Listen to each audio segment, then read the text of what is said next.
Good afternoon.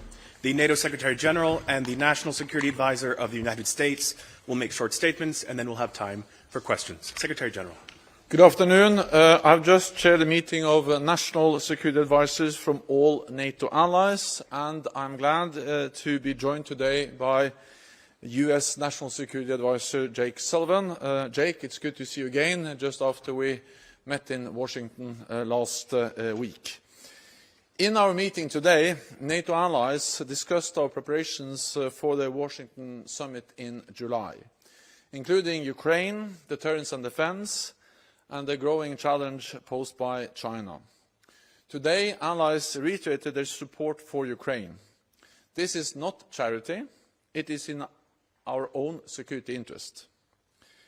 A Russian victory would weaken us and embolden not just Moscow, but also China, Iran and North Korea. That matters for Europe's security, and it matters for America's security. By spending a fraction of our military budgets, we have helped Ukraine to destroy a substantial part of Russia's combat capacity. Our support is also an example of true transatlantic burden sharing, where both Europe and North America are making critical contributions to preserve Ukraine's freedom. Last week in Washington, I heard strong support for Ukraine from congressional leaders, both Republicans and Democrats. The debate continues in Washington on funding for a number of important priorities. It is vital that the United States Congress agrees on continued support for Ukraine in the near future, and I count on all allies to sustain their commitment. Today, we also discussed further bolstering NATO's deterrence and defense. At the summit, we will demonstrate that we are delivering on our commitments, including by fully resourcing our new defense plans, investing in new capabilities, and accelerating efforts to strengthen our transatlantic defense industrial base. Since last July, NATO has agreed industry deals worth some $10 billion for ammunition, including $5.5 billion for 1,000 more Patriot air defense missiles just last month. A deal that will build more production capacity in Europe for this vital capability.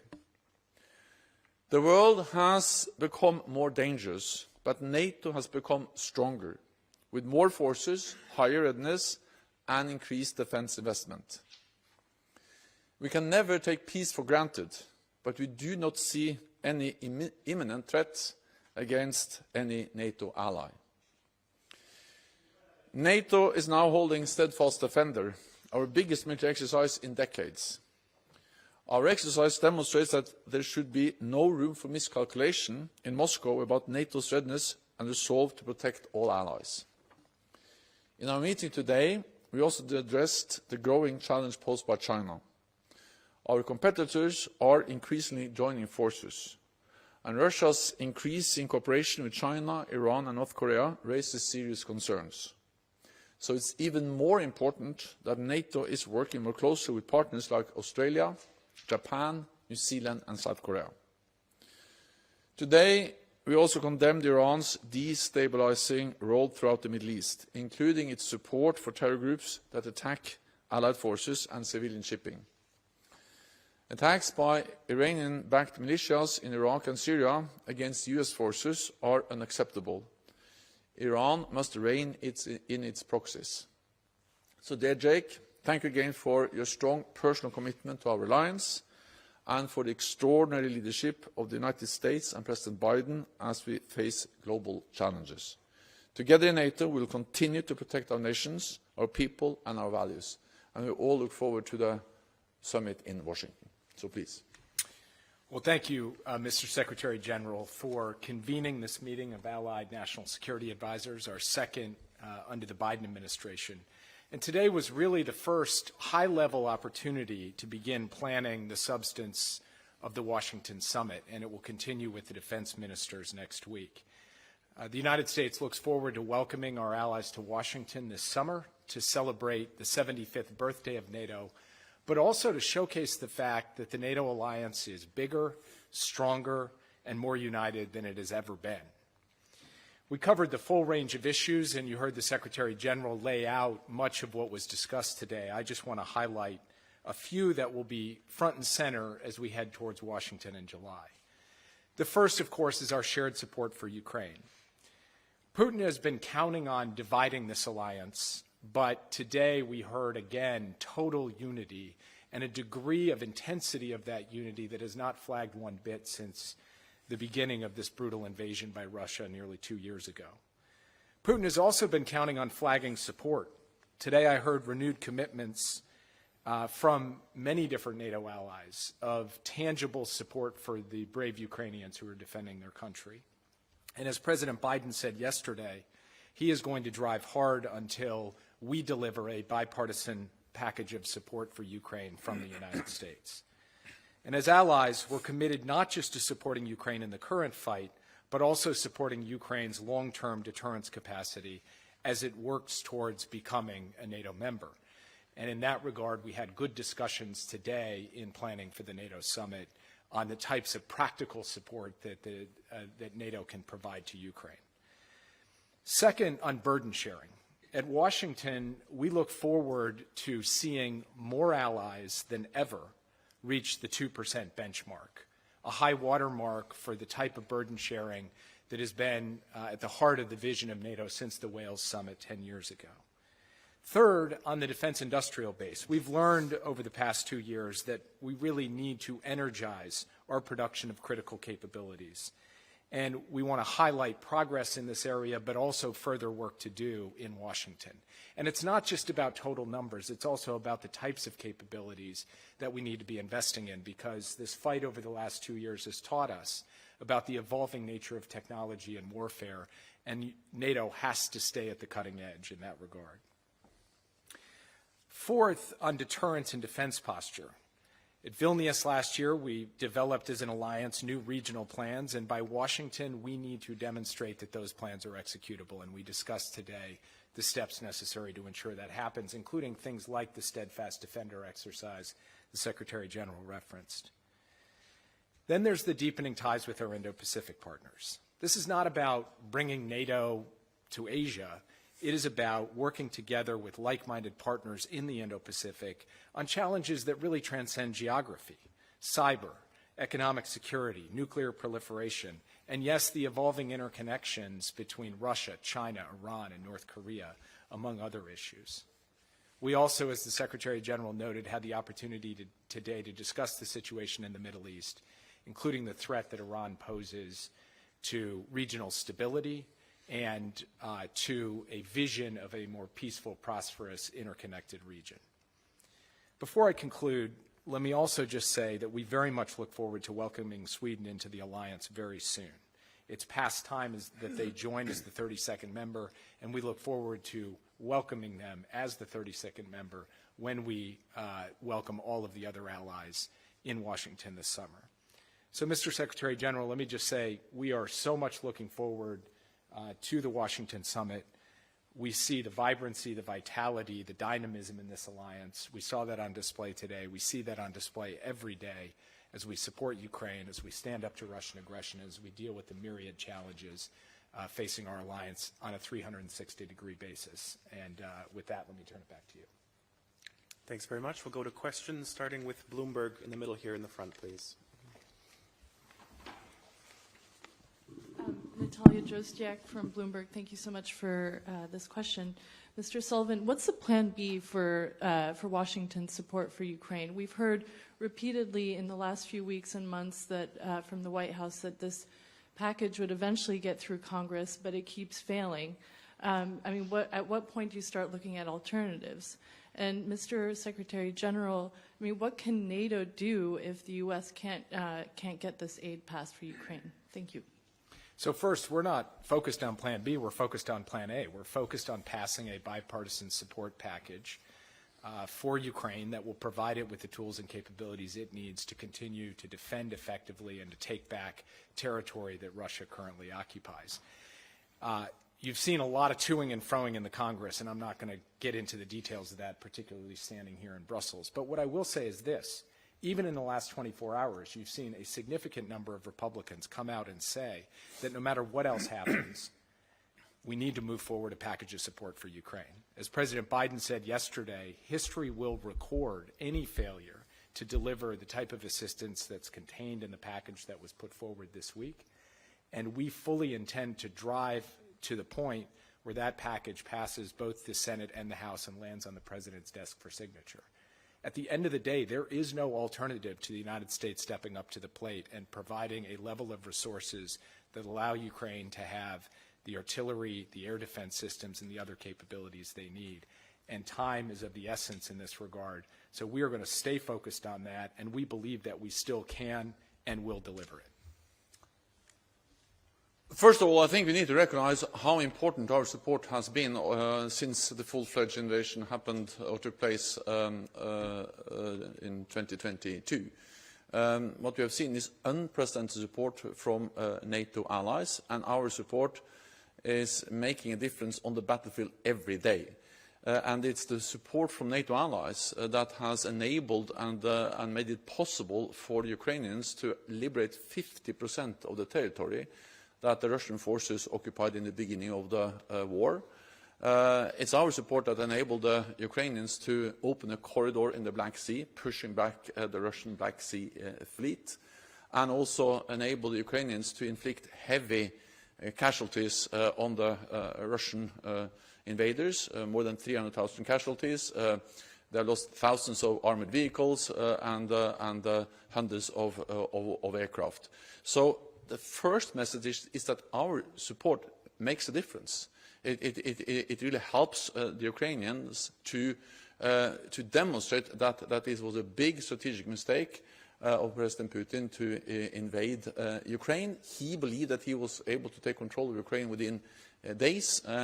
And now the war soon will move into its third year, and the Ukrainians have been able to actually make important gains. That's the reason also why it is important that the support continues. And as National Security Adviser Jens Stoltenberg just said, we are focusing on Plan A, and that is that all allies continue to support Ukraine. This is truly a joint effort by Europe and North America. We actually see burden sharing within the alliance when it comes to support to Ukraine, and I expect the US to make decisions in the near future to continue to support Ukraine. Next question is Reuters in the second row, please.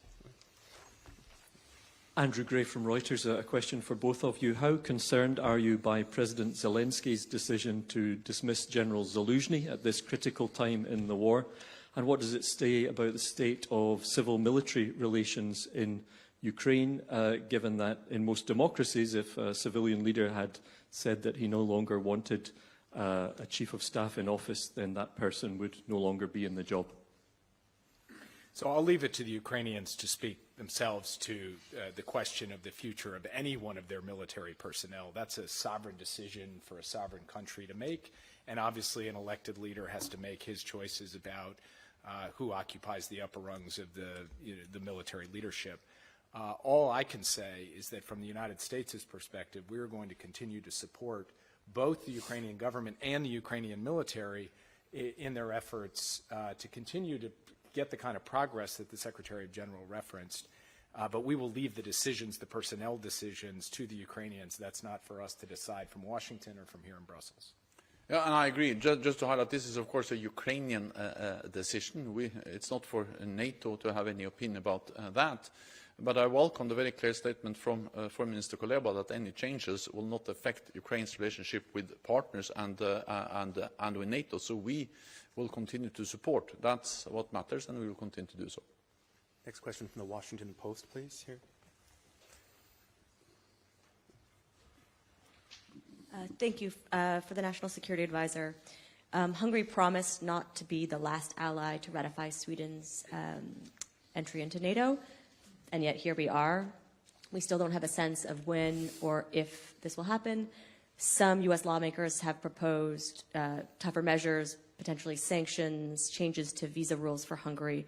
I'm curious what specific measures the administration is considering to close this deal. And for the Secretary General, same question, essentially. Hungary said it wouldn't be the last. It is the last. Can this alliance, and can you still trust Hungary as an ally? Thank you.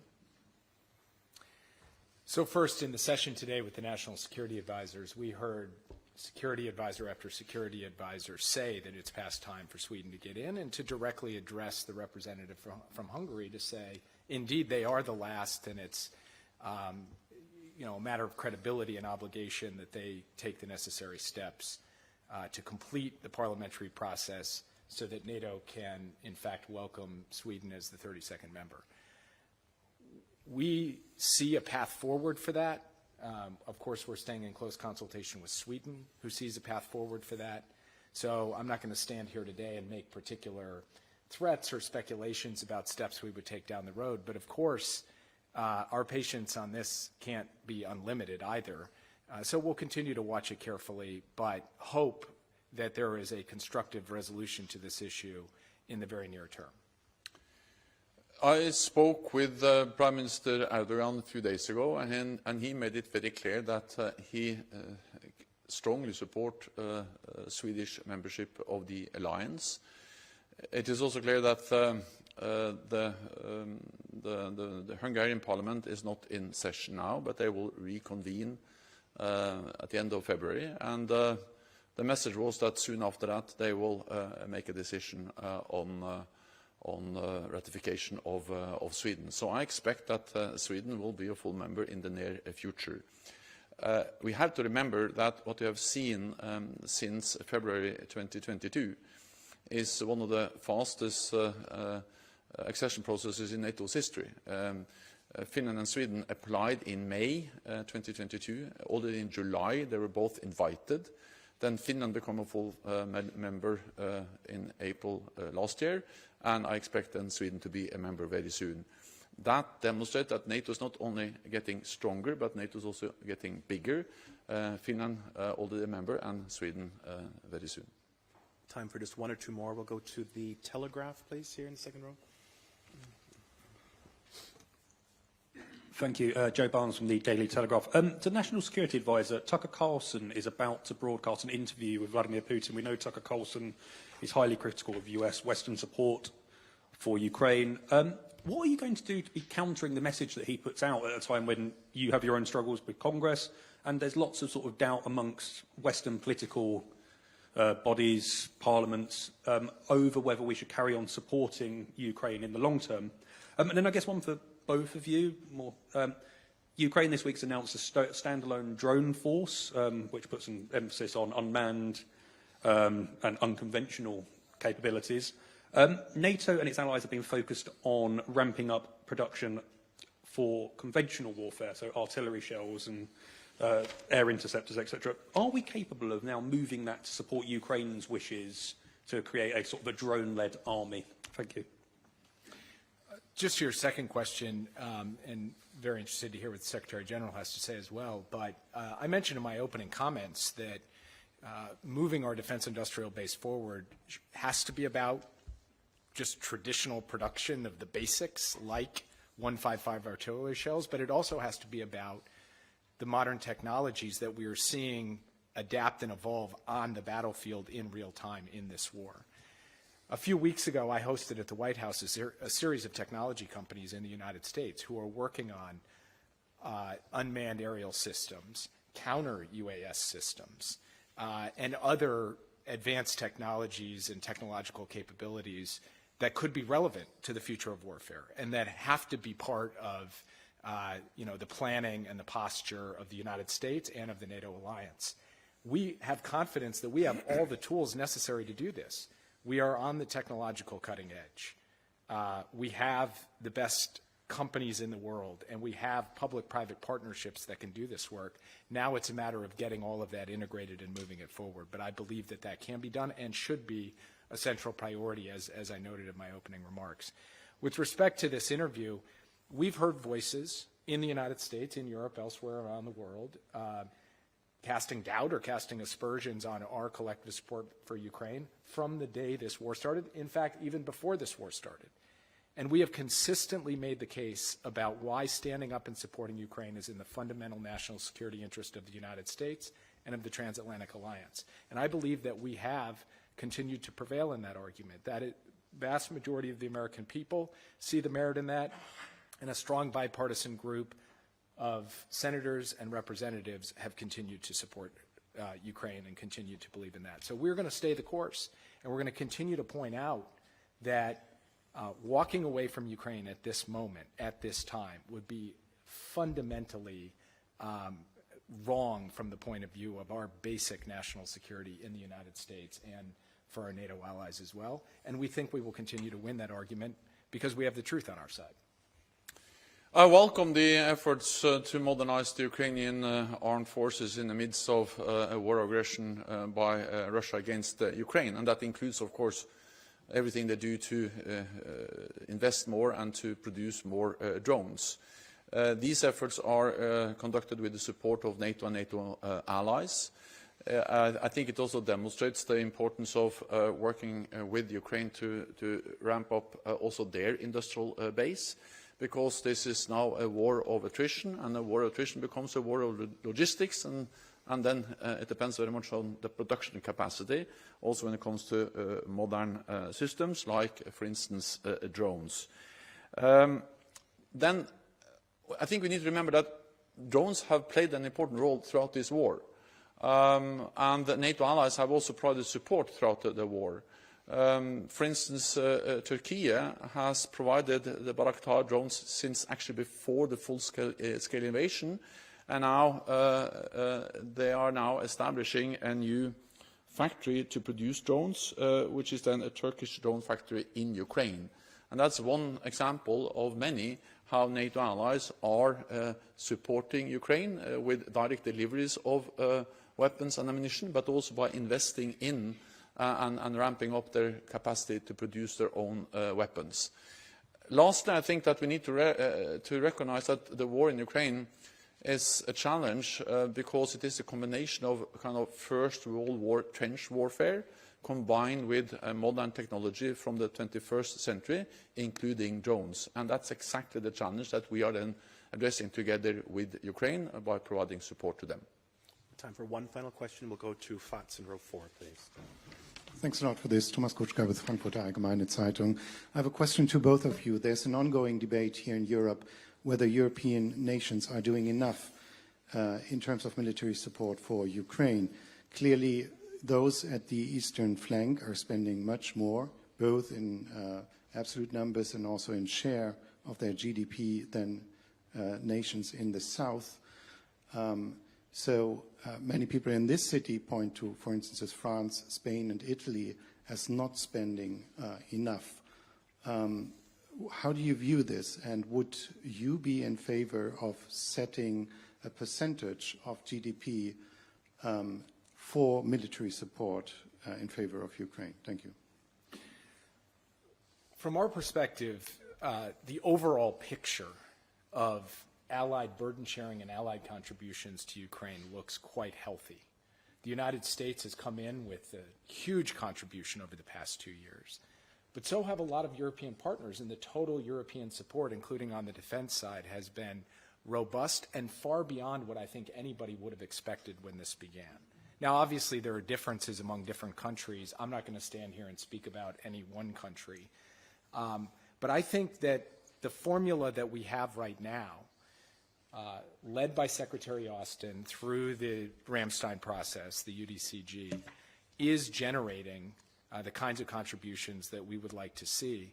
And some of the major limitations are not actually about people stepping up with resources. It is about these defense industrial base issues that we were just talking about.